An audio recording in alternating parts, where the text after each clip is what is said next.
لا تحسبن الذين يفرحون بما أتوا ويحبون أن يحمدوا بما لم يفعلوا فلا تحسبنهم بمفازة من العذاب ولهم عذاب أليم ولله ملك السماوات والأرض والله على كل شيء قدير إن في خلق السماوات والأرض واختلاف الليل والنهار لآيات لأولي الألباب الذين يذكرون الله قياما وقعودا وعلى جنوبهم ويتفكرون في خلق السماوات والأرض ربنا ما خلقت هذا باطلا سبحانك فقنا عذاب النار ربنا إنك من تدخل النار فقد أخزيته وما للظالمين من أنصار ربنا إننا سمعنا مناديا ينادي للإيمان أن آمنوا بربكم فآمنا ربنا فاغفر لنا ذنوبنا وكفر عنا سيئاتنا وتوفنا مع الأبرار ربنا وآتنا ما وعدتنا على رسلك ولا تخزنا يوم القيامة إنك لا تخلف الميعاد فاستجاب لهم ربهم أني لا أضيع عمل عامل منكم من ذكر أو أنثى بعضكم من بعض فالذين هاجروا وأخرجوا من ديارهم وأوذوا في سبيلي وقاتلوا وقتلوا لأكفرن عنهم سيئاتهم ولأدخلنهم جنات تجري من تحتها الأنهار ثوابا من عند الله والله عنده حسن الثواب لا يغرنك تقلب الذين كفروا في البلاد متاع قليل ثم مأواهم جهنم وبئس المهاد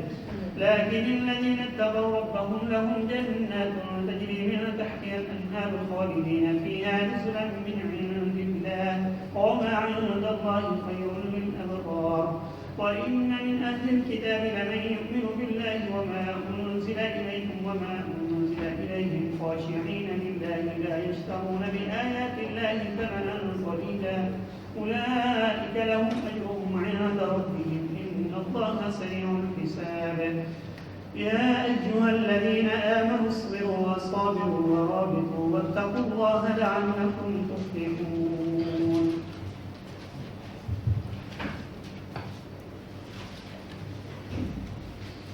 اعوذ باللہ من الشیطان الرجیم بسم اللہ الرحمن الرحیم ابھی جو آیات آپ نے سنی ہیں ان میں کچھ پہلی آیات تو یہودیوں کے بارے میں ہے اس میں سب سے پہلے آیت نمبر 180 میں اللہ تعالیٰ فرما رہے ہیں کہ جو لوگ اس مال میں جو اللہ نے اپنے فضل سے انہیں دیا ہے اس میں بخل کرتے ہیں تو وہ یہ نہ سمجھیں کہ یہ ان کے لیے بہتر ہے بلکہ یہ ان کے لیے برا ہے اور جو بخل انہوں نے کیا ہے قیامت کے دن وہ ان کے گلوں میں طوق بنا کے ڈالا جائے گا اور آسمان و زمین کی وراثت اللہ کی ہے اور جو کچھ تم کرتے ہو اللہ اس سے باخبر ہے اللہ نے ان لوگوں کی بات سن لی جنہوں نے یہ کہا کہ اللہ فقیر ہے اور ہم مالدار ہیں ہم ان کی اس بات کو بھی لکھ رہے ہیں اور اس کو بھی لکھ رہے ہیں کہ جو انہوں نے حق انبیاء کو قتل کیا اور قیامت کے دن ہم کہیں گے کہ آگ کے عذاب کا مزہ چکھو اور اس وقت انہیں کہا جائے گا کہ یہ وہ کچھ ہے جو تمہارے ہاتھوں نے آگے بھیجا ہے تمہاری اپنی کمائی ہے جو دنیا میں رہ کر تم نے آخرت میں بھیجی اور اللہ بندوں پہ ذرا بھی ظلم کرنے والا نہیں ہے یہ وہی لوگ ہیں جنہوں نے کہا کہ اللہ نے ہم سے عہد لیا ہے کہ ہم کسی ایسے رسول پہ ایمان نہ لائیں یہاں تک کہ وہ ہمارے سامنے ایک ایسی قربانی پیش کرے جس کو آگ آ کر کھا جائے ان سے کہیے کہ مجھ سے پہلے تمہارے پاس بہت سارے رسول واضح نشانیاں لے کر آئے اور وہ چیز بھی لے کر آئے جو تم کہہ رہے ہو تو پھر کیوں تم نے انہیں قتل کیا اگر تم سچے ہو اگر یہ آپ کو جھٹلاتے ہیں تو آپ سے پہلے بھی رسولوں کو جھٹلایا جا چکا ہے جو واضح نشانیاں لے کر آئے کتابیں صحیفے لے کر آئے اور روشن کتاب لے کر آئے تو یہاں تک جو آیات ہیں یہ تو یہودیوں کے بارے میں تو یہ جو فرمایا کہ ان لوگوں کی بات اللہ نے سن لی جو کہتے ہیں کہ ہم فقیر ہیں اور اللہ مالدار ہے یہ یہودی عجیب قسم کے فلسفے بکھیرتے تھے جو ہوتے ہیں نا مذہبی لوگ بنے ہوئے مذہبی یاراداری بنائی ہوئی تو کوئی دین کا کام کرنے اٹھتا ہے تو وہ عجیب و غریب تبصرے کرتے ہیں زمانہ قسم کے تو جب رسول اللہ صلی اللہ علیہ وسلم نے اور قرآن میں بھی اللہ نے حکم دیا کہ اللہ کے راستے میں خرچ کرو غریبوں کو کھلاؤ تو یہودیوں نے کہنا شروع کیا اس کا مطلب ہے کہ جی اللہ غریب ہے ہم مالدار ہیں خاص طور پہ جب کہا گیا کہ اللہ کو قرض حسن دو، پیچھے جو آیتیں گزری، انہوں نے کہا کہ دیکھیں یہ کون سا دین ہے، کیا تماشا ہے، دیکھیں کوئی عقل سے کام لو، اللہ کو قرض دو بھائی، اللہ غریب ہے اور ہم مالدار ہیں، اللہ ہم سے قرض مانگ رہا ہے، انہوں نے اس کا مذاق اڑایا۔ تو پہلے تو ان کے بخل کے بارے میں کہا کہ جو اللہ نے اپنے فضل سے دیا ہے اس پہ بخیل بن کے بیٹھے ہوئے ہیں اور سمجھ رہے ہیں کہ ان کے لیے اچھا نہیں ہے، برا ہے، یعنی بظاہر وہ سمجھ رہے ہیں کہ ہم بڑے چلاک ہوشیار، بڑی دولت سنبھال کے رکھی ہوئی ہے، فرمایا کہ ان کے لیے اچھا نہیں برا ہے، اور یہی دولت قیامت کے دن ان کے گلے کا توق ہوگی جہنم میں، اسی دولت کے ذریعے انہیں چلایا جائے گا۔ اور یاد رکھیں کہ آسمان و زمین کی میراث اللہ کی ہے، بہت عظیم یہ آیت ہے، ایک بہت ساری جگہوں پہ قرآن میں یہاں پر آسمان و زمین کی وراثت اللہ کی ہے۔ انسان غلطفہمی میں مبتلا ہو جاتا ہے، دولت اسے ملتی ہے تو سمجھتا ہے کہ بس یہ میری اور میری آئندہ نسلوں کی، اور ساتھ آسمان و زمین کا وارث اللہ ہے، وراثت اس کی ہے، جس کو چاہے دے، جس وقت جس کو چاہے محروم کر دے۔ تو انسان فرعون بن کر، قارون بن کر اس غلطفہمی میں مبتلا ہو جاتا ہے کہ میں اس چیز کا وارث ہوں، تم کسی چیز کا وارث نہیں ہو، یہ اللہ نے تمہیں دی ہے تھوڑی دیر کے لیے، اگر اس سے کوئی فائدہ اٹھانا چاہتے ہو آخرت کے لیے تو اٹھا لو، اور اگر نہیں اٹھاؤ گے تو یہ جائے گی، یہ وراثت تمہاری نہیں ہے۔ اگر اس طرح کسی کی وراثت ہوتی تو آج یہ ہم تک نہ پہنچتی، پہلے لوگ لے کر بیٹھے رہتے، کہاں گئے وہ وارث، کہاں گئے دولت مند سارے قارون کے خزانوں، کدھر گئے؟ تو آج اگر ہم تک آئی ہے ہزاروں سال، لاکھوں سال بعد، تو آگے بھی اسی طرح جائے گی۔ تو یہ آج تھوڑی دیر کے لیے بالکل وراثت ہے، تو لوگ غلطفہمی میں مبتلا ہو جاتے ہیں۔ تو پھر یہودیوں کی یہ جو بات تھی، فرمایا کہ اللہ نے سن لیا اور ہم لکھ رہے ہیں اس کو بھی، اور اس کے ساتھ ان کے اور جرائم بھی ہیں پہلے، وہ بھی ہم ساتھ لکھ رہے ہیں سارا، اور وہ کیا ہے کہ انبیاء کو نہ قتل کرنا، تو اس کی سزا نہیں یہاں دنیا میں نہیں آخرت میں ملے گی، اور وہاں ہم کہیں گے کہ اب جاؤ آگ میں جلو، جا کر مزہ چکھو، اور یہ تمہارے اپنے کرتوت ہیں، اللہ تو بندوں پہ ظلم نہیں کرتا۔ اور پھر آیت نمبر 183 میں جو فرمایا کہ یہودی ایک یہ بات بھی کہتے تھے کہ اللہ نے ہم سے عہد لیا ہوا ہے کہ ہم اس نبی پر ایمان لائیں گے جو ہمارے سامنے ایک نشانی دکھائے، اور وہ نشانی کیا ہے کہ قربانی کی جائے، آسمان سے آ کر آگ سے جلا دے۔ اور یہ پہلے تھی، بعد انبیاء کے دور میں تھی یہ نشانی، کسی کے اللہ کے نبی ہونے کی نشانی، کہ وہ قربانی کرتے، آگ آ کر اسے جلا دیتی آسمان سے، نشانی تھی بہت بڑی۔ لیکن یہ ضروری نہیں کہ ہر نبی یہ دکھائے، تو انہوں نے کہا جی ہم سے تو اللہ نے عہد لیا ہوا ہے، تو جب تک یہ کوئی نہیں کرے گا ہم نہیں مانیں گے۔ اس کے جواب میں اللہ تعالیٰ نے فرمایا کہ اچھا اگر یہ بات ہے تو مجھ سے پہلے تمہارے اندر وہ رسول آ چکے ہیں جو دیگر نشانیوں کے ساتھ انہوں نے یہ نشانی بھی تمہیں دکھائی، ان کو بھی تم نے قتل کر دیا، تو ان کو تو مانو، تم نے تو انہیں بھی قتل کیا، تو اس لیے کہ تم جھوٹ بول رہے ہو کہ یہ جو نشانی دکھائے گا اسے تم مانو گے۔ فرمایا کہ اس کے باوجود اگر یہ جھٹلاتے ہیں تو آپ سے پہلے بھی رسول جھٹلائے جا چکے ہیں، یہ واضح نشانیاں لے کر آئے، کتابیں، روشن کتاب، صحیفے، اس کے باوجود لوگوں نے جھٹلایا۔ اس لیے کیوں جھٹلاتے ہیں لوگ اللہ کے انبیاء کو؟ اس لیے کہ انبیاء کی دعوت لوگوں کی خواہشات نفس کے خلاف ہوتی ہے، لوگ اس دعوت کو دوڑ کے قبول کرتے ہیں، بلکہ سونے سے تولنے کے لیے تیار ہو جاتے ہیں ایسے لوگوں کو جو ایسا مذہب بنا کر پیش کریں جو لوگوں کی خواہشات کے مطابق ہے، جس میں کوئی پابندی نہ۔ دیکھیں نا مسلمہ کذاب، رسول اللہ صلی اللہ علیہ وسلم مکی زندگی میں آپ نے 13 سال تک مکہ میں دعوت دی، جن لوگوں نے ہجرت کی آپ کے ساتھ ایمان لا کر 70-80 مہاجرین تھے، زیادہ بڑی تعداد بنائیں تو 100 کر لیں۔ مسلمہ کذاب 1 سال کے اندر لاکھوں لوگ اس کے ساتھ شامل ہو، 1 سال کے اندر۔ وجہ کیا ہے؟ دوسری کہا نماز معاف، زکوٰۃ معاف، شراب پئیں، زنا کریں، جو چاہے کریں، کوئی نہ کوئی چیز حرام ہے، نہ کوئی فرض ہے، نہ پابندی ہے، اور جنت کی کنجی لیں، بس جنت بھی تیرے ہیں، اور بغیر کسی تکلیف کے، مشقت کے، کوئی آپ پہ فرض نہیں ہے، نہ نماز پڑھیں، نہ زکوٰۃ دیں، اور جو کرنا چاہتے ہیں کریں، زنا کریں، بدماشیاں کریں، سود کھائیں، سب کچھ کریں، کوئی کسی چیز سے ہم روکیں گے نہیں، جو کرنا چاہتے ہیں کریں، نہ کوئی پابندی لگائیں گے، سب پیکج دیں کسی کو، تو پھر جناب کیا ہے؟ تو ایسے دوڑ کے آتے ہیں لوگ، اور ساتھ سونے سے تولنے کے لیے تیار ہو جاتے ہیں، ہے نا؟ آج لیڈر کہتے ہیں جی سال میں شاید سونے سے تولا جاتا، تو یہی پیکج دیا ہوا نا انہوں نے، اس کے مقابلے میں آپ آ کر کہیں یہ حرام ہے یہ حرام ہے اور یہ کیا تو جہنم میں جائیں گے اور اللہ تو کہتے ہیں جی انہیں ذرا پتھر ماریں گے، پھر ایسے انبیاء کو پتھر کھانے پڑتے ہیں اور سارا کچھ، اس لیے تو لوگوں کی خواہشات کے خلاف ہوتی ہے دعوت۔ تو اس کے بعد پھر عام لوگوں کو بھی مخاطب کیا، مسلمانوں کو خاص طور پہ آگے مخاطب کیا، کل نفس ذائقۃ الموت، ہر ایک نے موت کا مزہ چکھنا ہے اور تمہیں قیامت کے دن پورے کا پورا تمہارے اعمال کا بدلہ دیا جائے گا،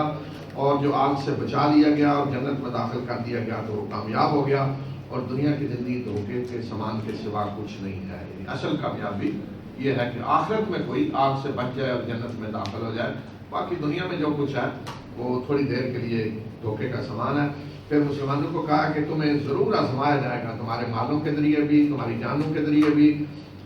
اور تم سے پہلے جن لوگوں کو کتاب دی گئی اور مشرکوں سے تم بہت ساری اذیت کی باتیں سنو گے، اور اگر تم صبر کرو گے اور تقوی اختیار کرو گے تو یہ بڑی عظیمت کے کاموں میں سے ہے، یہ بڑا مشکل کام ہے، بڑا اس کے لیے صبر کرنا پڑتا ہے۔ تو آج بھی یہی چیز ہے کہ آپ دیکھیں نا، کوئی شرارت کر دیتا ہے اٹھ کے، یہودی کوئی عیسائی مسلمانوں کو تکلیف پہنچانے کے لیے، اذیت پہنچانے کے لیے، اور مسلمان پھر بعض دفعہ بڑے پڑتے ہیں اور اپنے ہی آپ کو جلانا شروع کر دیتے ہیں۔ شرارت کسی نے کہیں کی ہے اور اپنے ملکوں میں بربادی بعض دفعہ شروع کر دیتے ہیں۔ اس لیے یہ سارا کچھ پہلے بھی ہوا ہے، یہ آپ کیا توقع کریں گے؟ ایک آدمی جو کافر ہے، مشرک ہے، تو کیا کرے گا؟ شرارت کرے گا نا مسلمانوں کے خلاف، کوئی اسلام کے خلاف، دین کے خلاف الزام لگائے گا، کوئی بری بات کرے گا جس سے ہمیں تکلیف ہوگی، اذیت ہوگی۔ تو یہی بات فرمائی جا رہی کہ اس حالت میں اگر تم صبر کرو گے اور تقوی اختیار کرو گے، تم اللہ کے قانون کی پابندی جو ہے وہ کرو۔ یہ نہیں کہ کسی نے کوئی کیا تو تم آپ میں سے باہر ہو جاؤ اور ایسی حرکتیں کرنے لگو جس سے مسلمانوں ہی کے جان و مال کو نقصان پہنچ رہا ہے، یا وہ لوگ جو بے گناہ ہیں۔ مثلا فرض کریں کہ عیسائی اگر یورپ میں اٹھ کے کوئی قرآن کے خلاف بات کرتا ہے، کوئی اسلام کے خلاف بات کرتا ہے، تو ہمارے ملک میں بے گناہ عیسائی بیٹھے ہیں جن کا انہوں نے کچھ کیا نا، تو اٹھ کے ان کے گھروں کو جلانا شروع کر دیں، ان کی تقویٰ تو نہیں ہے نا۔ اس لیے فرمایا کہ اس طرح کے حالت میں صبر کریں اور تقویٰ اختیار کریں۔ یہ نہیں کہ کسی نے ظلم کیا ہے تو آپ بھی اسی طرح ظلم کرنا شروع کر دیں، آپ اللہ سے ڈرنے والے ہیں، اللہ کے قانون کی پابندی کریں۔ اور اس کے بعد فرمایا کہ اللہ، یاد کرو جب اللہ نے ان لوگوں سے عہد لیا جنہیں کتاب دی گئی، یعنی اہل کتاب، کیا عہد لیا کہ تم اسے ضرور لوگوں کے سامنے بیان کرو گے، چھپاؤ گے نہیں، اللہ کے احکام کو بیان کرو گے، چھپاؤ گے نہیں۔ لیکن انہوں نے اس عہد کو اپنے پیٹھ پیچھے پھینک دیا اور اس کے بدلے میں تھوڑی سی قیمت لے لی۔ تھوڑی سی قیمت کیا مطلب؟ دنیا۔ یہ مطلب نہیں کہ زیادہ لے لے، کو ملین بلین تو صحیح ہے، لیکن دنیا لے لی، اس لیے کہ دنیا تھوڑی ہے۔ قرآن کی ایک آیت کا حکم چھپا کر، بدل کر، اگر کوئی ساری دنیا کی دولت بھی لے لیتا ہے وہ تھوڑی ہے، اس کی کوئی حیثیت نہیں۔ تو فرمایا کہ بہت ہی بری ہے وہ چیز جو انہوں نے، جس کے وہ خریدار بنے، جو وہ خرید رہے ہیں۔ پھر یہ اگلی آیت بھی یہودیوں ہی کے بارے میں ہے کہ ان لوگوں کو جو اپنے کیے پہ بڑے اتراتے ہیں اور جو کچھ انہوں نے نہیں کیا وہ چاہتے ہیں کہ اس میں بھی ان کی تعریف کی جائے، انہیں عذاب سے بچنے والا نہ سمجھیں، یہ نہ سمجھیں کہ وہ عذاب سے بچ جائیں گے، ان کے لیے دردناک عذاب ہے۔ دو چیزیں بتائیں، ایک تو یہ کہ جو کچھ کیا ہے اس پہ بڑا فخر جتلانا، ریاکاری، دعوے ہم نے یہ کیا اور یہ ہمارے کارنامے، اور دوسرا یہ کہ جو نہیں کیا وہ بھی اپنے کھاتے میں ڈالنا چاہتے ہیں۔ يحبون ان يحمدوا بما لم يفعلوا، جو انہوں نے نہیں کیا وہ بھی کہتے ہیں کہ ہم نے کیا ہے، اس میں بھی چاہتے ہیں ان کی تعریفیں کی جائیں، اس قدر وہ اندر ان کے ہے ہوس اس کی شہرت کی اور ریاکاری دکھلاوے کی کہ دوسروں کے کام بھی چاہتے ہیں ہمارے کھاتے میں ڈال کر ہماری تعریف کی جائے۔ تو فرمایا کہ آسمان و زمین کی وراثت بادشاہی اللہ کی ہے اور وہ ہر چیز پہ قدرت رکھنے والا ہے۔ پھر اس کے بعد اب جو آگے آیات کا سلسلہ آ رہا ہے، اس میں یہ ایک فطرتی راستہ بتایا گیا ہے کہ ایمان کا اصل راستہ کیا ہے۔ اگر کوئی سلیم الفطرت انسان ہے، عقل سے کام لینے والا ہے، تو کس طرح خود ایمان کے راستے پہ چلے گا۔ تو فرمایا کہ آسمان و زمین کی تخلیق اور رات اور دن کے آنے جانے میں بڑی نشانیاں ہیں عقل رکھنے والوں کے لیے، وہ لوگ جو اللہ کو یاد کرتے ہیں کھڑے لیٹے اپنے پہلو پہ کھڑے بیٹھے لیٹے، اور وہ غور و فکر کرتے ہیں آسمان و زمین کی تخلیق میں۔ لیکن اگر ایک انسان کو، میں نے شروع میں بھی ایک بات کہی تھی، یہاں پھر میں اس کی طرف اشارہ کر دیتا ہوں۔ اصل ایک آدمی کہیں سویا ہوا تھا، پہلے شرارتیں ہوتے تھے تو سویا ہوا ہے، بعض لوگ عموماً دیہاتوں میں سینوں میں سوتے، رات کو اٹھا کے چارپائی کہیں رکھا تھا، صبح اٹھا آدمی دیکھ رہا میں کہاں، بڑی گہری نیند ہوتی ہے، کئی لوگ اٹھا کے کسی نے دور جا کے رکھ دیا، اسے پتہ ہی نہیں، سویا ہوا ہے، صبح اٹھا تو زندگی کا ماحول بدلا ہوا ہے، میں کدھر۔ تو فرض کریں کہ ایک شخص کو ایسے سوئے ہوئے کو اٹھا کے کہیں کوئی ایسی جگہ پہ لے جائے، نہیں کوئی اسے، یا سوئے ہوئے کو کچھ کھلا پلا دیا بے ہوش ہو گیا، اٹھا کے لے کے کوئی شاید دوسرا ہے نئی جگہ، سب کچھ صبح اٹھا ہے وہ شاید ہے کچھ کھا رہا ہے۔ سب سے پہلے دیکھیں سوال کیا کہ میں یہاں کدھر آ گیا، کون لایا ہے، ہوگا نا میرے ارد گرد کیا ہے، ہر چیز کے بارے میں یہ کیا ہے، یہ کیا ہے، یہ کیا ہے، یہ ممکن ہے کہ وہ نہ سوچے، سوال ہی نہیں پیدا۔ تو کیا یہ ممکن ہے کہ انسان دنیا میں آنکھیں کھول کر دیکھ رہا ہے یہ چاند ہے، یہ سورج ہے، یہ زمین ہے، یہ فصلیں اگ رہی ہیں، یہ بارشیں برس رہی ہیں، یہ رات کے بعد دن، دن کے بعد رات، سارا کچھ، اور وہ یہ نہ سوچے کہ یہ کیا ہے، کون ہے فصلیں اگانے والا، کون ہے بارشیں برسانے والا، کون ہے سارا کرنے والا، وہ نہ سوچے، یہ نہیں ہو سکتا، ممکن نہیں۔ اگر کوئی نہیں سوچتا تو عقل والا نہیں ہو سکتا۔ اس لیے فرمایا کہ جو عقل رکھتے ہیں ان کے لیے بڑی نشانی، لازماً غور و فکر کریں گے، اور پھر اس کے بعد لازماً اس نتیجے پہ پہنچیں گے کہ پکار اٹھیں گے کہ ربنا ما خلقت ھذا باطلا، یہ بے مقصد نہیں پیدا ہوا، اس کائنات کا مقصد ہے کوئی، وہ مقصد تک پہنچیں گے پھر، اور جب مقصد تک پہنچیں گے تو پھر پہچان لیں گے اپنے رب کو، پھر اسے یاد کریں گے، لیٹے کھڑے بیٹھے ہر وقت اسی کا ذکر ہوگا، اور آگ کا ڈر ہوگا انہیں کہ ہم کہیں آگ میں نے جا پڑے اللہ کی نافرمانی کر کے، اور پھر اسی چیز سے وہ ڈرتے ہیں کہ اے پروردگار جسے تو نے آگ میں داخل کر دیا وہ رسوا ہو گیا، اور ظالموں کا کوئی مددگار نہیں۔ اور پھر یہی سلیم الفطرت لوگ جب کسی اللہ کے رسول کی آواز سنتے ہیں تو وہ خود اپنے دل کی پکار انہیں نظر آتی ہے، تو انہی لوگوں کے بارے میں فرمایا کہ وہ دعا کرتے ہیں کہ اے پروردگار ہم نے ایک پکارنے والے کی پکار کو سنا جو ایمان کی دعوت دے رہا تھا، ایمان کے لیے بلا رہا تھا کہ اے لوگوں اپنے رب پر ایمان لاؤ، تو ہم ایمان لے آئے، اے پروردگار ہمیں بخش، ہمارے گناہوں کو بخش دے اور ہماری برائیوں کو ہم سے دور کر دے، اور وفادار بندوں کے ساتھ ہمیں موت دینا۔ تو منادی جو پکار رہا ہے ایمان کے لیے، کون؟ اللہ کے رسول، ایمان کے اللہ کے رسول یہی دعوت دیتے ہیں کہ اے لوگوں اپنے رب پر ایمان لاؤ، اپنے رب پر ایمان لاؤ، ہم تمہارے رب کی طرف سے آئے ہیں پیغام لے کر، نمائندے بن کے، اپنے رب کو پہچانا، اس پر ایمان لاؤ۔ تو یہ وہ لوگ ہیں کہ جو سمجھتے ہیں کہ ہماری ہی پکار ہے اندر کی، فوراً ایمان لاتے ہیں، اپنے رب سے معافی مانگتے ہیں، اے پروردگار ہمیں وہ عطا کر دے جس کا وعدہ تو نے اپنے رسولوں کی زبانی کیا ہے، اور قیامت کے دن ہمیں رسوا نہ کرنا، بے شک تو وعدے کی خلاف ورزی نہیں کرتا۔ تو یہ دعا ان کی جو تھی، جو دل سے نکلتی ہوئی سلیم الفطرت انسان کے، تو اللہ تعالیٰ نے فرمایا کہ ان کے رب نے ان کی اس دعا کو قبول کیا، اور انہیں یہ پیغام دیا کہ تم میں سے میں کسی کے عمل کو ضائع نہیں کروں گا، خواہ وہ مرد ہو یا عورت، جس نے تم میں سے جو بھی نیک عمل کیا ہے میں اس کی قدر کروں گا، ضائع نہیں کروں گا، خواہ وہ مرد ہو یا عورت، تم ایک دوسرے سے ہو، مرد عورت ایک ہی ہے، یعنی کہ میں مردوں کو اجر دوں گا، عورتوں کو نہیں دوں گا یا کمی کروں گا، جو بھی ہو عمل کرنے والا اس کے اجر کو میں ضائع نہیں کروں گا، اور خاص طور پہ ان کا اجر جنہوں نے ہجرت کی، اپنے گھروں سے نکالے گئے اور میرے راستے میں انہیں اذیت دی گئی۔ تو اب یہ کون مراد ہے جو اس وقت اسی راستے سے گزر رہے تھے، مسلمان مرد عورتیں ہجرت کر کے آ رہے تھے مدینہ، جنہیں میرے راستے میں اذیت دی گئی، اور جنہوں نے جنگ کی، لڑے، اور انہیں قتل کیا گیا، اور ان کے برائیوں کو میں ان سے دور کروں گا، اور انہیں ایسی جنتوں میں داخل کروں گا جن کے نیچے نہریں بہ رہی ہوں گی۔ یہ بدلہ ہے اللہ کے ہاں سے، اور اللہ کے ہاں بہترین بدلہ ہے، ثواب کہتے ہیں بدلہ چیز کا،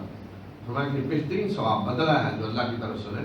ملے گا۔ اس کے بعد رسول صلی اللہ علیہ وسلم کو آپ کے ذریعے مسلمانوں کو بتایا کہ یہ کافروں کی جو جلد پھر تو ہو رہی ہے بڑی شہروں میں ادھر ادھر، یہ آپ کو کسی دھوکے میں نہ ڈالے، اس سے کوئی پریشان ہونے کی ضرورت نہیں ہے، بڑی سرگرمیاں ہوتی ہیں نا بعد، اس وقت بڑی سرگرمیاں ہو رہی تھی، کوئی جی وہ قریش کا وزیر خارجہ جا رہا ہے یہودیوں کے پاس، یہودیوں کا ادھر جا رہا ہے، فلاں قبیلہ ادھر آ رہا ہے، رپورٹیں انٹیلیجنس کی مل رہی ہیں، وہ کوئی سازش ہو رہی ہے، وہ ادھر گیا. آج کل بھی آپ کو بعض دفعہ بڑی تیزی سے سرگرمیاں شروع ہو جاتی ہیں. تو فرمایا کہ ان سرگرمیوں سے آپ پریشان نہ ہوں، چل پھر یہ ہو رہی ہے، یہ تھوڑی زندگی کا سامان ہے، کر لیں جو کچھ کرنا ہے. گرمی کا ٹھکانا جہنم ہے اور وہ بڑا برا ٹھکانا ہے. تو اس لیے اللہ نے مہلت دی ہوئی ہے، یہ آپ نے کر لیں جو کچھ انہوں نے کرنا ہے. لیکن اس کے مقابلے میں دوسری طرف کیا ہے، لیکن وہ لوگ جن نے اپنے رب سے ڈر کر زندگی گزاری، ان کے لیے ایسے باغ ہیں جن کے نیچے نہریں بہ رہی ہوں گی، ہمیشہ وہ اس میں رہیں گے. یہ اللہ کی طرف سے ان کی مہمان نوازی ہوگی، اور جو اللہ کے ہاں وفادار بندوں کے لیے بہتر ہے. یہ گویا کہ ان کی ابتدائی مہمان نوازی. رسل کہتے ہیں وہ چیز جو مہمان آتا ہے تو ہم پہلے تھوڑا سا پیش کرتے ہیں، کچھ چیز تھوڑی اصل کھانے سے پہلے، اصل کچھ کھلانے سے پہلے، فوراً آتے ہی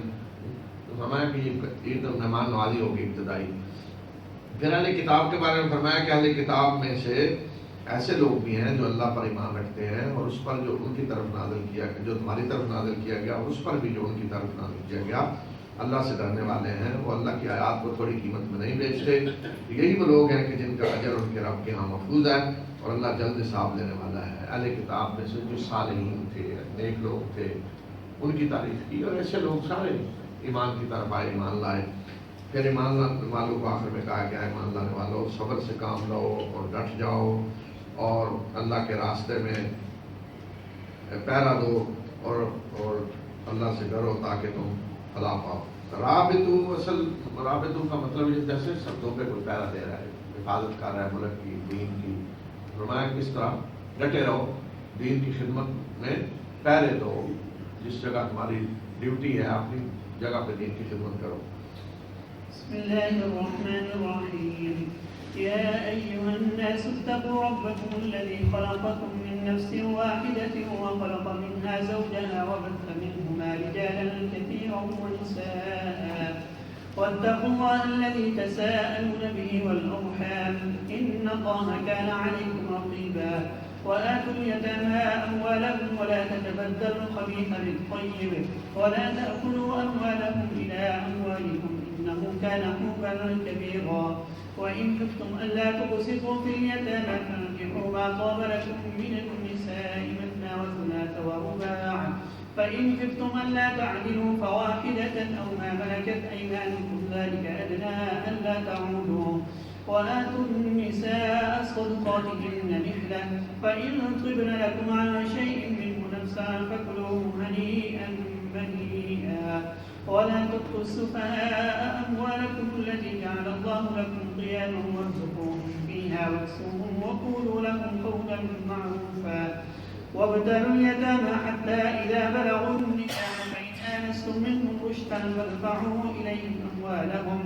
ولا تأكلوها إسرافا وبدارا أن يكبروا. ومن كان غنيا فليستعفف ومن كان فقيرا فليأكل بالمعروف. فإذا دفعتم إليهم أموالهم فاشهدوا عليهم وكفى بالله حسيبا. للرجال نصيب مما ترك الوالدان والأقربون وللنساء نصيب مما ترك الوالدان والأقربون مما قل منه أو كثر نصيبا مفروضا. وإذا حضر القسمة أولو القربى واليتامى والمساكين فارزقوهم منه وقولوا لهم قولا معروفا. وليخشى الذين لو تركوا من خلفهم ذرية ضعافا خافوا عليهم فليتقوا الله وليقولوا قولا سديدا.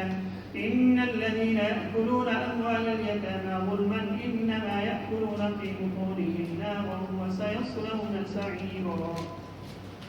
بسم اللہ الرحمن الرحیم. یہ سورہ نساء ہے، یہ بھی مدنی سورت ہے، اور اس کا نام علامت کے طور پہ بھی کہہ سکتے ہیں، اور یعنی نساء کا لفظ بھی اس میں آیا ہے، اور نساء سے مراد ہے عورتیں جمع ہیں، اور اس میں عورتوں سے متعلق احکام بھی ہیں. لیکن یہ مطلب نہیں کہ ساری صورت عورتوں کے احکام کے بارے میں ہے، کافی احکام ہیں اس میں عورتوں کے بارے میں. تو اس لحاظ سے یہ بھی کہہ سکتے ہیں کہ اس میں کچھ موضوع بھی ہے عورتوں سے متعلق، اور نساء کا لفظ بھی ہے، علامت بھی ہے. تو یہ مدنی صورت ہے. مدنی صورتوں میں اس وقت جو حالات تھے، جس طرح کی رہنمائی کی ضرورت تھی مسلمانوں کو، وہ کی گئی. اس میں معاشرتی احکام دیے جا رہے ہیں، جنگ کے متعلق جن ہدایات کی ضرورت تھی، قوانین، ضابطے، منافقوں کے بارے میں جو جن ہدایات کی ضرورت تھی وہ سب دی گئی ہیں۔ اے لوگوں اپنے رب سے ڈرو جس نے تمہیں پیدا کیا ایک جان سے اور اسی سے اس کا جوڑا بنایا، اور انہی دونوں سے اس نے بہت سارے مردوں اور عورتوں کو پھیلا دیا۔ اس اللہ سے ڈرو کہ جس کے نام کا واسطہ دے کر تم ایک دوسرے سے رحم کی اپیل کرتے ہو اور قطع رحمی سے بچو، بے شک اللہ تم پہ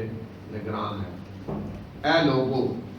ویسے تو مدنی صورتیں جو ہمیں یا ایھا الذین آمنوا کہہ کر مخاطب کیا گیا ہے، لیکن یہ حکم ایسا ہے، یہ جو ہے اس میں تمام لوگوں کو مخاطب کرنا ضروری تھا۔ تو اس لیے کہ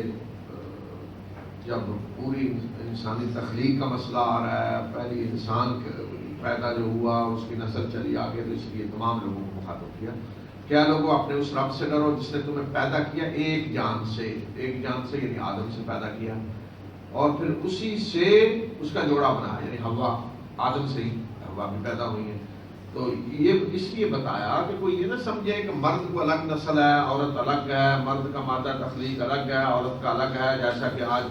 اس جاہلیت نئی جو ہے اس کے لمبردار انہیں الگ الگ بنانے کی کوشش کرتے ہیں اور پھر انہیں لڑایا جائے جیسے ایک دوسرے کے دشمن ہیں۔ اس لیے فرمایا کہ ایک ہی جان سے اللہ نے سب کو پیدا کیا، وہ ہے کہ سب آدم کی اولاد ہیں، مرد بھی آدم کی اولاد ہیں، عورتیں بھی آدم کی اولاد ہیں۔ لیکن ایک اصطلاح کا لفظ شیاطین جو استعمال کرتے ہیں، کبھی سنا ہے آدم کی بیٹیاں؟ کہا ہے کبھی کسی نے؟ سنا ہے کبھی حوا کی بیٹیاں؟ یہ آدم کی نہیں ہیں بیٹیاں۔ اور مرد گویا کہ دیکھیں تفریق کیسی، عورتوں کو کہیں گے حوا کی بیٹیاں،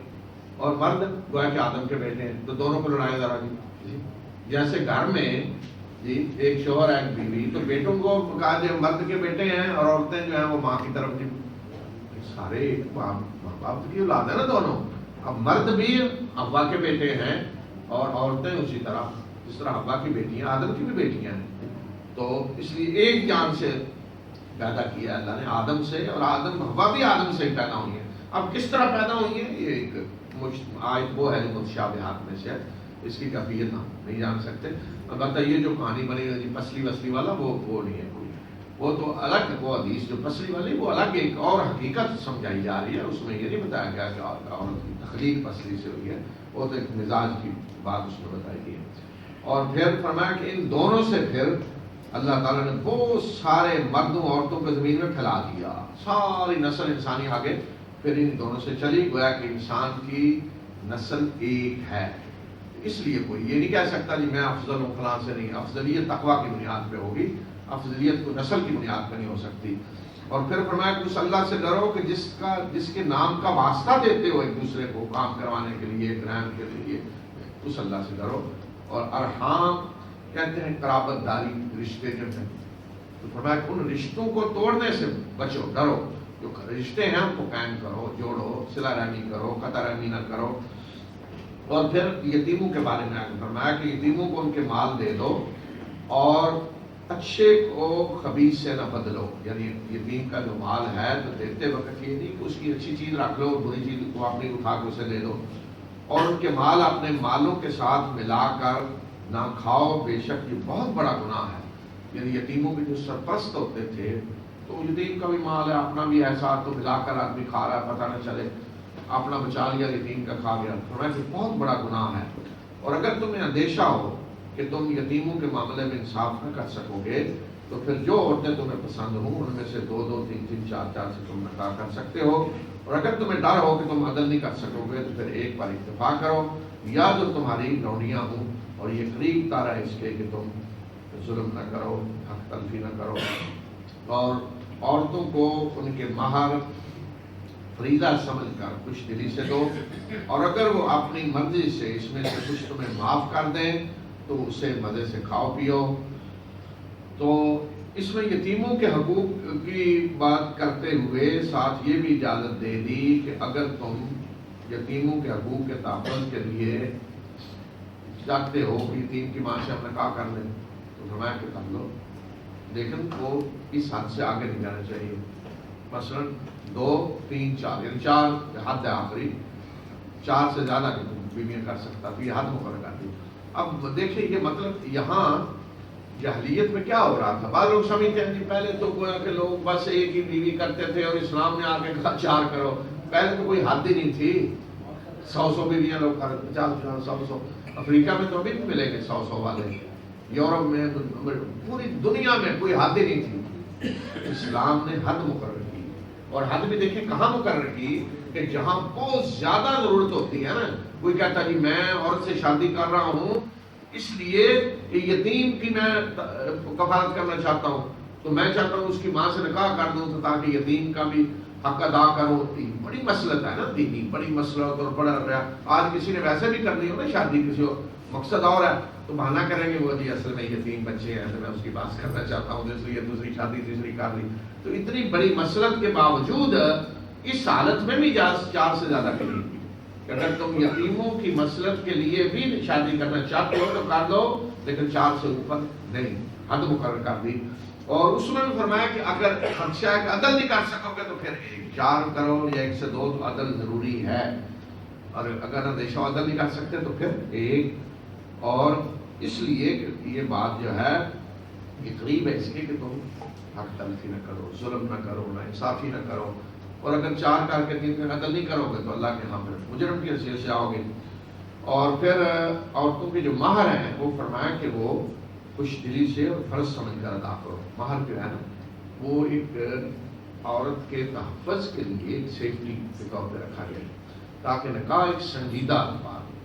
وہ بچپن میں ہوتا تھا دیکھتے بچے میں بڈھی بوڑھے کا بیاہ ہو رہے تھے، بچے شادی کر رہے، بڈھی یا بڈھا بچے شادی ہو رہی، تو مرد عورت کا نکاح جو ہے یہ بڈھی بڈھے کی شادی نہیں ہے کوئی، یہ ایک سب سے اہم معاشرتی چیز ہے جس سے خاندان وجود میں آتا ہے، جس سے خاندان ایک دوسرے سے جڑتے ہیں، جس سے آگے سوسائٹی بنتی ہے، معاشرہ بنتا ہے۔ تو اس لیے اس میں مہر رکھا کہ تاکہ یہ ایک تماشا نہ بن جائے، آج نکاح کیا کل اٹھ کر کو طلاق دے رہا ہونے، سنجیدگی اس میں ہو، ایسا مال جہاں ہوتا ہے وہاں سنجیدگی آ جاتی ہے۔ تو مہر دو، اور اس سے پتہ چلتا ہے کہ مہر اس طرح نہیں ہونا چاہیے جو آج ہمارے یہاں تماشا بنا ہوا ہے، شرعی مہر 32 روپے کا نہ رکھا ہوا ہے، تماشا 10 لاکھ کی مہندی ہو رہی ہوتی ہے اور 32 روپے جی شرعی اخبار، یہ کون سا تماشا ہے؟ مزہ اس سے بڑا مذاق کیا ہو سکتا ہے دین کے ساتھ؟ مہر اتنا ہونا چاہیے کہ مرد طلاق دے کر دوبارہ شادی کرتے ہوئے 100 دفعہ سوچے کہ اگر میں نے طلاق دے دی تو دوبارہ اتنے پیسے کہاں سے لاؤں گا؟ جی اگر آپ مطلب 1000 روپیہ مہر رکھ دیں، کل شادی دے کے لاؤ جی 1000 ہو اور کر دیتا ہوں اس کو بھی، تو روزانہ تیار ہے کوئی جی اس کو کیا؟ تو اس لیے مہر ہونا چاہیے، یہ بھی نہیں کہ جو بعض جگہوں پہ اس انتہا پہ، یہاں عرب دنیا میں دوسری انتہا پہ بالکل اتنا کہ کوئی شادی کر ہی نہ سکے، اور ہمارے یہاں وہ ہے مذاق۔ یہاں جب بعض پاکستانی فیملیاں جاتی ہیں نکاح کے لیے کسی عرب قاضی کے پاس تو وہ ہنستے ہیں، بعد نے مجھے بتایا قاضی کو نے کیا تماشا، 10 دینار مہر دی، ایک نے 5 دینار رکھ دیے، 5 دینار، تو شادی پہ دوسری طرح دی 10,000 20,000 کا تو ایک سوٹ تیار ہو رہا ہے مہر۔ اس لیے مہر ہونا چاہیے جس سے عورت کا تحفظ ہو، عورت کا تحفظ، کوئی ایسے نہیں کہ تماشا سمجھنے دوسرے دن طلاق دے رہا ہے، تحفظ ہو۔ اور فرمایا کہ وہ مہر فریضہ سمجھ کر دو، اور اگر عورت خود بعد میں اور مرد کا معاملہ دیکھتی ہے، اخلاق اچھا سب، وہ اپنے مال سے کچھ حصے سے دستبردار ہونا چاہتی ہے، ٹھیک ہے، پھر وہ مرد کے لیے حلال ہے، مدد سے کھاؤ کوئی مسئلہ نہیں۔ اور پھر فرمایا کہ بیوقوفوں کو اپنے مال تموں کے حوالے نہ کرو، وہ مال کہ جن کو اللہ نے تمہارے قیام زندگی کا ذریعہ بنایا، البتہ ان میں سے انہیں کھلاؤ اور پہناؤ اور ان سے اچھی بات کرو۔ یہاں بیوقوفوں سے مراد یتیم ہے، یعنی جو بھی بچے ہیں، کہتے ہیں نا انجانا انجانے جو بھی بچے ہیں چھوٹے، تو ان کے مال فرمایا کہ اس حالت میں ان کے حوالے نہ کرو، وہ مال جن کو اللہ نے تمہارے زندگی کے معیشت کے قیام کا ذریعہ مال ہے ان کے حوالے کرو کہ اڑا دیں گے وہ اس حالت میں۔ تو جب تک بڑے ہو کر ان میں سمجھ بوجھنا ہے ان کے مال ان کے حوالے نہ کرو۔ اسی سے فقہا نے یہ استدلال بھی کیا ہے کہ جو آدمی یتیم نہیں ٹھیک ہے اور بیوقوف ہے تو اس کو بھی اس کے مال پہ پابندی لگا دی جائے گی کہ وہ اپنی مرضی سے مال نہیں خرچ کر سکتا، وہ بھی اڑائے گا ایسے۔ اسی سے آج یہ بات بھی نکالی جا سکتی ہے، کوئی ایسا طریقہ، کوئی ایسا کام کہ جس سے مال کو لوگ اس طرح اڑا رہے ہوں کہ ملک کی معیشت ہی خطرے میں پڑ جائے، اس پہ بھی پابندی لگائی جا سکتی ہے۔ جیسے وہ شروع ہوا تھا کریڈٹ کارڈ دے رہے ہیں یورپ والے، جو لو اڑاؤ یا اشیاء کرو، بیڑا غرق ہو گیا بینکوں کا بھی، ملک کے ملک ڈوبنے لگے۔ تو اس طرح کی حرکتیں نہیں کرنے دی جائیں گے۔ کوئی کہتا ہے یہ مال میرا ہے، بے شک آپ کا ہے، لیکن یہاں دیکھیں یہ نہیں کہا کہ وہ بے وقوفوں کو ان کے مال نہ دو، کہا کہ وَلَا تُسْفَ أَمْوَالَكُمْ، تم اپنے مال جن کو اللہ نے تمہاری معیشت کا ذریعہ بنایا ہے، اس لیے کہ مال بے سے پورے ملک کی معیشت اس کا دار مدار ہوتا ہے، اس پہ ہر آدمی کا مال پورے ملک کی معیشت میں کردار ادا کر رہا ہوتا ہے۔ تو اگر ہر کوئی اپنا مال اس طرح اڑانے لگے تو ملک کی معیشت تباہ ہو سکتی ہے، اس لیے اجازت نہیں دی جا سکتی، ایسی پابندیاں ہونی چاہیے۔ اسی طرح جو لوگ فضول خرچیاں کر کے اس طرح مال اڑاتے ہیں ان پر بھی شرعی طور پہ پابندیاں لگ سکتی ہیں۔ اور پھر یتیموں کے بارے میں کہا کہ ان کا امتحان لو یہاں تک کہ وہ نکاح کی عمر کو پہنچ جائیں، یعنی نظر آ جائے کہ ان میں اب سمجھ بوجھ ہے، اب عقل مند ہیں، ان سے کچھ تھوڑا تھوڑا کام کرواؤ، خریدو بیچو، تاکہ پتہ چلے کہ ان میں عقل مندی ہے۔ اور اگر تم ان میں کوئی رشد سنجیدگی پاؤ، عقل مندی، ان کے مال ان کے حوالے کر دو، اور اس ڈر سے جلدی جلدی ان کے مال نہ کھاؤ کہ وہ بڑے ہو کر مطالبہ کریں۔ یعنی آدمی جلدی جلدی یتیموں کا مال کھا رہا ہے، جی بڑے ہونے سے پہلے ختم کر دیں، بڑے ہوگا مطالبہ کرے گا۔ فرمایا کہ جو مالدار ہو وہ پرہیز کرے، جو سرپرست خود مالدار ہے وہ یتیم کے مال سے کچھ نہ لے، اور جو فقیر ہو وہ معروف طریقے سے کھائے۔ اگر کوئی سرپرست فقیر ہے تو وہ معروف طریقے سے اپنا دے سکتا ہے، جیسے ہوتا ہے نا مینجمنٹ کر رہا ہے کوئی یتیم کے مال کی، تو اگر خود فقیر ہے تو تنخواہ لے سکتا ہے اس میں سے، اگر مالدار ہے تو اسے کچھ نہیں لینا چاہیے۔ اور حضرت ابو بکر رضی اللہ تعالیٰ عنہ حکومت فرمایا کرتے تھے کہ حکومت کا جو سرکاری مال ہے نا وہ بھی یتیم کے مال کی طرح ہے۔ جو سرکاری مال ہے حکومت کا، پبلک کا، وہ بھی یتیم کے مال کی طرح ہے۔ اس کا مطلب یہ ہے کہ اگر کوئی صدر، وزیر اعظم، ذمہ دار جو گورنمنٹ کا ہے وہ خود فقیر ہے، اپنا مال نہیں ہے اس کے پاس، تو پھر اس میں سے تنخواہ لے سکتا ہے، اور اگر خود مالدار ہے تو پھر اسے نہیں لینی چاہیے۔ اسی طرح ابو بکر کے پاس اپنا نہیں تھا کچھ، تجارت انہوں نے چھوڑ دی، وہ لے رہے تھے، حضرت عمر تنخواہ لے رہے تھے، حضرت عثمان خود مالدار تھے، انہوں نے نہیں لی۔ پھر فرمایا کہ جب ان کے مال ان کے حوالے کرو تو گواہ بناؤ باقاعدہ، اور اللہ حساب کے لیے کافی ہے، دیتے وقت گواہ بناؤ، اتنا مال اس کا تھا، دیا، باقاعدہ گواہ ہوں، تاکہ بعد میں مشکلات نہ آئیں۔ پھر اس کے بعد آگے وراثت کے قوانین آ رہے ہیں، تو تمہیداً بتایا کہ مردوں کے لیے جو کچھ والدین قرابت دار چھوڑیں حصہ ہے، اور جو عورتوں کے لیے بھی حصہ ہے اس میں جو والدین اور قرابت دار چھوڑیں، خواہ وہ تھوڑا ہو یا زیادہ، یہ ایک مقررہ حصہ ہے اللہ کی طرف سے۔ یعنی مرنے والا تھوڑا چھوڑ رہا ہے یا زیادہ، وہ وراثت تقسیم ہوگی، مردوں کا بھی حصہ ہوگا، عورتوں کا بھی ہوگا۔ اور اگر تقسیم کے وقت قرابت دار یتیم مسکین آئیں تو انہیں اس میں سے کھلاؤ اور ان سے اچھی بات کہو۔ یعنی وراثت تقسیم ہونے لگے کسی کی فوت ہونے کے وقت، تو وراثت تو نہیں کہ ملے گی جو حقدار ہیں، لیکن اگر کوئی یتیم مسکین آ گیا تو اس میں سے تھوڑا بہت انہیں دے دلا دو،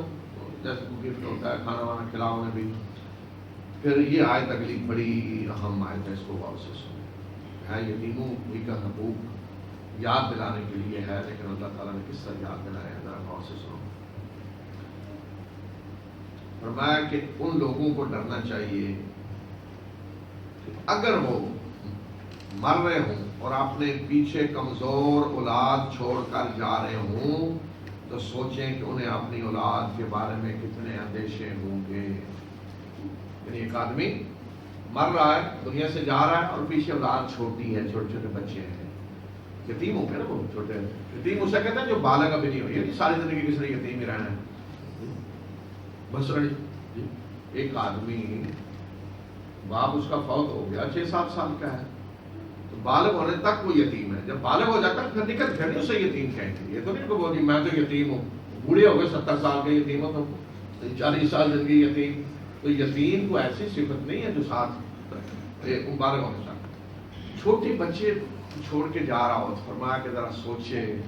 ایسے لوگوں کو کتنے اندیشے ہوں گے اپنی اولاد کے بارے میں کہ اب میرے بعد ان کا کیا بنے گا، ڈر رہا ہوگا، اندیشے کیا کیا ہوں گے، کیا ہوگا، کیسے زندگی گزاریں گے، کیسے رہیں گے، وہ ان پہ ظلم نہ کرے، زیادتی نہ کرے۔ تو فرمایا کہ اسی طرح جب دوسرے بچے چھوڑ کر جا رہے ہیں جو چلے گئے ہیں اور آج ان کے یتیم بچے ہیں جو تمہاری سرپرستی میں ہیں اور تم نے ان کے ساتھ معاملہ کرنا ہے، تو وہ جانے والا بھی اسی طرح کے اندیشے رکھتا تھا۔ اگر تم جا رہے ہوتے تو تمہیں کیا اندیشے ہوتے اپنی اولاد کے بارے میں؟ تو یہ یتیم جو ہیں ان کے باپ جاتے وقت بھی کیا اندیشے تھے ان کے، اس لیے فرمایا کہ اللہ سے ڈرو اور صحیح بات کہو، یتیموں کے بارے میں صحیح بات کہو۔ تو آدمی خود سوچے کہ اگر میں دنیا سے چلا جاؤں اور میرے بچے پیچھے یتیم ہوں تو کیا میں کیا سوچوں گا، کیا اندیشے ہوں گے۔ اسی طرح دوسرے جو گئے ہیں انہیں بھی اندیشہ تھا نا ان کے بارے میں، یتیم ہے تو ان کے تم پڑ جاتے ہو پیچھے، لوٹو اور کوئی اپنے کو دے رہا کچھ نہیں کر رہا، حالانکہ اپنی اولاد کے بارے میں بڑی فکر ہوتی ہے۔ فرمایا کہ یہ بھی کوئی یتیم ہے، ان کا بھی باپ تھا، باپ دنیا سے جاتے وقت، میں ابھی پاکستان میں تھا، ہمارا عزیز اچھی عمر ابھی جوان ہی فوت ہوئے، تو چھوٹے بچے تھے، چھوٹے چھوٹے، بڑا جو تھا 5-6 سال کا، تو ہماری عزیزہ بیوی ان کی بتا رہی تھی کہ ہارٹ اٹیک ہوا تو جو آخری کلمات اس نے کہے نا، سنے ذرا غور سے، کہ یہی قرآن کی آیت پہ مجھے وہ یاد آیا کہ آدمی کو سب سے بڑا اندیشہ کیا ہوتا ہے دنیا سے جاتے وقت، کہنا جو آخری کلمات زبان سے نکلے وہ کیا تھے؟ اے اللہ مجھ پہ رحم فرما میرے چھوٹے چھوٹے بچے، اے اللہ مجھ پہ رحم فرما میرے چھوٹے چھوٹے بچے، لیکن بچوں کی فکر ہے۔ آدمی تو دنیا سے جا رہا ہے لیکن فکر کیا ہوتی ہے کہ میرے بچے ہیں پیچھے چھوٹے چھوٹے۔ یہی بات یہاں اللہ تعالیٰ فرما رہے ہیں کہ جب سوچو کہ دنیا سے اگر تم جا رہے ہو اور پیچھے بچے چھوٹے چھوڑ کے جا رہے ہو تو تمہیں اندیشہ کیا ہوگا، ان کا کیا بنے گا، ان کا کیا بنے گا۔ اس لیے فرمایا کہ تم اگر خود ہو تو تمہیں سب سے زیادہ اندیشہ یہ ہوگا اپنے اولاد کا جو تم چھوڑ کے جا رہے ہو۔ تو اس لیے دوسرے جو چھوڑ کے گئے ہیں جو آج یتیم تمہیں نظر آ رہے ہیں، ان کے جاتے وقت باپ جو ان کا بھی کیا حال تھا، ان کے بارے میں سوچ رہے تھے کیا بنے گا، تو تم آج ان پہ ظلم کرتے ہو۔ اس لیے یتیم پر ظلم سب سے بڑا ظلم ہے، یتیم کا مال کھانا سب سے بڑا گناہ ہے، اور معاشرے میں جو یتیم کا تحفظ کرتا ہے، یتیم کی کفالت کرتا ہے، یتیم کی حفاظت کرتا ہے، وہ سب سے بڑی نیکی ہے۔ رسول اللہ صلی اللہ علیہ وسلم نے فرمایا کہ یتیم کی کفالت کرنے والا اور میں اس طرح جنت میں اس طرح اتنا بڑا درجہ، اس لیے معاشرے کا سب سے کمزور فرد یتیم ہوتا ہے۔ پھر بتایا کہ جو لوگ یتیموں کا مال ظلم ظالمانہ طریقے سے کھاتے ہیں وہ اپنے پیٹوں میں آگ بھر رہے ہیں اور پھر جلدی وہ بڑھتی آگ میں داخل ہوں گے، وہ آگ پیٹوں میں بھر رہے ہیں جو کچھ ہے، اور پھر باقاعدہ عنقریب وہ اسی بڑھتی آگ میں داخل ہوں گے جو پیٹوں میں بھر رہے ہیں۔ فإن كن نساء فوق اثنتين فلهن ثلثا ما ترك وإن كانت واحدة فلها النصف ولأبويه لكل واحد منهما السدس مما ترك إن كان له ولد فإن لم يكن له ولد وورثه أبواه فلأمه الثلث فإن كان له إخوة فلأمه السدس من بعد وصية يوصي بها أو دين آباؤكم وأبناؤكم لا تدرون أيهم أقرب لكم نفعا فريضة من الله إن الله كان عليما حكيما ولكم نصف ما ترك أزواجكم إن لم يكن لهن ولد فإن كان لهن ولد فلكم ربع مما تركن من بعد وصية يوصين بها أو دين ولهن الربع مما تركتم إن لم يكن لكم ولد فإن كان لكم ولد فلهن الثمن مما تركتم من بعد وصية توصون بها أو دين وإن كان رجل يورث كلالة أو امرأة وله أخ أو أخت فلكل واحد منهما السدس فإن كانوا أكثر من ذلك فهم شركاء في الثلث من بعد وصية يوصى بها أو دين غير مضار وصية من الله والله عليم حليم تلك حدود الله ومن يطع الله ورسوله يدخله جنات تجري من تحتها الأنهار خالدين فيها وذلك الفوز العظيم ومن يعص الله ورسوله ويتعد حدوده يدخله نارا خالدا فيها وله عذاب مهين۔ بسم اللہ الرحمن الرحیم۔ یہ آیات جو بھی آپ نے سنی ہے یہ وراثت کے قانون کے بارے میں ہے، اور وراثت کا وہ قانون ہے جو بڑی تفصیل سے قرآن میں بتا دیا گیا ہے، چھوٹی چھوٹی چیزیں ساری اس کی بتا دی گئی ہیں۔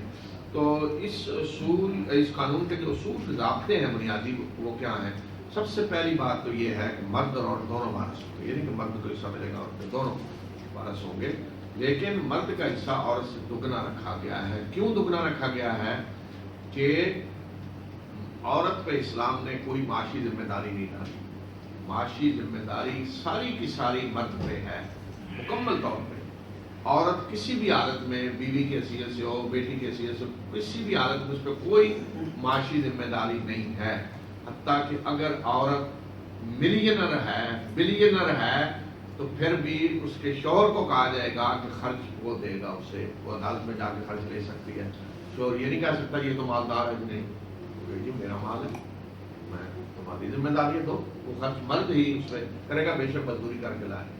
تو اس لیے عورت پہ کوئی معاشی ذمہ داری نہیں، تو اس لیے مرد کا حصہ دگنا رکھا گیا۔ دوسری بات یہ کہ وراثت میں کچھ ہے رشتہ دار جنہیں لازمن حصہ ملے گا، جس میں والدین ہیں لازمن انہیں ملے گا، بیوی کو لازمن ملے گا، بعض حالتوں میں کم ہے بعض میں زیادہ، اس طرح اولاد کو لازمن ملے گا نیچے اور اوپر۔ باقی ہیں بھائی ہیں، بھائیوں کی طرف تب جائے گا کہ جب اولاد نہیں ہے یا والدین نہیں ہے، ورنہ بھائیوں کو نہیں ملے گا۔ اور اگر اولاد والدین نہیں ہے، بھائی بھی نہیں ہے، تو پھر چچا کی طرف جائے گا، چچا نہیں ہے چچا کی بیٹیوں کی طرف جائے گا۔ تو جس آدمی کے والدین ہیں یا اولاد ہے تو وہ اوپر اور نیچے، اولاد والدین کی طرف اوپر جائے گا اور نیچے اولاد کی طرف۔ تو یہاں سب سے پہلے بتایا کہ اللہ تمہیں وصیت کرتا ہے تمہاری اولاد کے بارے میں، یعنی وراثت کے قانون کے بارے میں، کہ مرد کا حصہ 2 عورتوں کے برابر یعنی ڈبل ہوگا، اور اگر عورتیں 2 سے اوپر ہوں 2 یا زیادہ تو پھر 2/3 انہیں ملے گا، یعنی لڑکا نہیں ہے، اگر صرف 2 عورتیں ہیں تو پھر انہیں 2/3 ملے گا، اور اگر اکیلی عورت ہے یعنی بیٹی ہے کسی کی اکیلی تو اسے آدھا ملے گا، اور والدین میں سے ہر ایک کو 6واں حصہ ملے گا ترکے کا اگر اولاد ہو، اور اگر مرنے والے کی اولاد نہیں ہے اور والدین ہی وارث بن رہے ہیں تو پھر ماں کو 3واں حصہ ملے گا، مطلب ہے کہ ماں کو 3واں، باقی سارا باپ کو ملے گا، اور اگر بھائی بھی ہیں تو پھر ماں کو 6واں اور باقی سارا باپ کو ملے گا۔ یہ سب کچھ وصیت کے بعد ہوگا جو اس نے کی، اور قرض کے بعد۔ یہاں وصیت کا ذکر پہلے آیا ہے، لیکن پہلے قرض ادا کیا جائے گا پھر بعد میں وصیت ہوگی، اور وصیت میں نے پہلے بتایا کہ 1/3 سے زیادہ نہیں ہو سکتی، الا یہ تو وارث پیار مان لے تو پھر۔ تمہارے باپ بیٹے تم نہیں جانتے کہ نفع کے لحاظ سے کون تمہارے قریب تر ہے، یہ فریضہ ہے اللہ کا، بے شک اللہ جاننے والا اور حکیم ہے۔ یعنی تم نہیں جانتے کون تمہارے لیے بہتر ہے، تو انسان بعض دفعہ خود برکت کرتا ہے، نہیں کہ فلاں کو زیادہ ملے فلاں کو کم، اللہ کا فریضہ ہے، اسی طرح رہنے دو، تمہیں نہیں پتا کون زیادہ بہتر ہے۔ بعض دفعہ آدمی کسی کو سمجھ رہا ہوتا ہے زیادہ، وہی اس کے بعد میں دشمن بن کے کھڑا ہو جاتا ہے۔ اور تمہاری بیویاں جو چھوڑیں وہ اس میں سے آدھا تمہیں ملے گا اگر ان کی اولاد ہے، اگر اولاد نہیں ہے، اور اگر ان کی اولاد ہے تو تمہیں 4واں حصہ ملے گا، وہ اس میں سے جو انہیں چھوڑا وصیت کے بعد جو وہ کریں یا قرض کے بعد، اور بیویوں کو تمہاری چھوڑی ہوئی وراثت میں سے 4واں حصہ ملے گا اگر تمہاری اولاد نہیں ہے، اور اگر تمہاری اولاد ہے تو انہیں 8واں حصہ ملے گا اس میں سے جو تم نے چھوڑا اس وصیت کے بعد جو تم کرتے ہو یا قرض کے بعد۔ اور اگر ایسا شخص مر رہا ہے، ایسا شخص ترکہ چھوڑ کے جا رہا ہے جس کے نہ ماں باپ ہیں اور نہ ہی اس کی اولاد ہے، اسے کہتے ہیں کلالہ، یا عورت ایسی جس کا نہ اوپر باپ ہے نہ اولاد ہے، تو اس کا بھائی یا بہن ہے تو ان میں سے ہر ایک کو 6واں حصہ ملے گا، اور اگر وہ زیادہ ہیں تو پھر وہ 3 حصے میں وارث ہوں گے اس وصیت کے بعد جو کی جائے، اور قرض کے بعد وہ شرط ہے کہ وہ نقصان پہنچانے والی نہ ہو، کوئی وصیت یا قرض نقصان پہنچانے والا نہ ہو، وصیت جان بوجھ کے نہ کوئی کرے نقصان پہنچانے کے لیے، یا قرض نقصان پہنچانے والا کیا ہو سکتا ہے، مطلب کسی نے قرض دینا نہیں، ویسے ہی اعتراف کر لے میں نے فلاں کا قرض دینا ہے وارثوں کو نقصان پہنچانے کے لیے، اور یہ زیادہ تر اس حالت میں ہوتا ہے کہ جہاں اولاد نہیں ہوتی، دوسروں کو وراثت جاری ہوتی ہے نا، بھائیوں کی طرف یا چچا کی طرف، تو پھر آدمی اس طرح کا کام کرتا ہے۔ تو فرمایا کہ اللہ جاننے والا اور بردبار ہے، یہ اللہ کی مقرر کردہ حدیں ہیں، یعنی یہ قوانین ضابطے جو اللہ نے بتائے ہیں، اور جو اللہ اور اس کے رسول کی اطاعت کرے گا اللہ اسے ایسی جنتوں میں داخل کرے گا جن کے اندر نہریں بہ رہی ہوں گی، ان میں وہ ہمیشہ رہیں گے، اور یہ عظیم کامیابی ہے۔ اور جو اللہ اور اس کے رسول کی نافرمانی کرے گا اور ان کی حدود کو توڑے گا، حدود سے تجاوز کرے گا،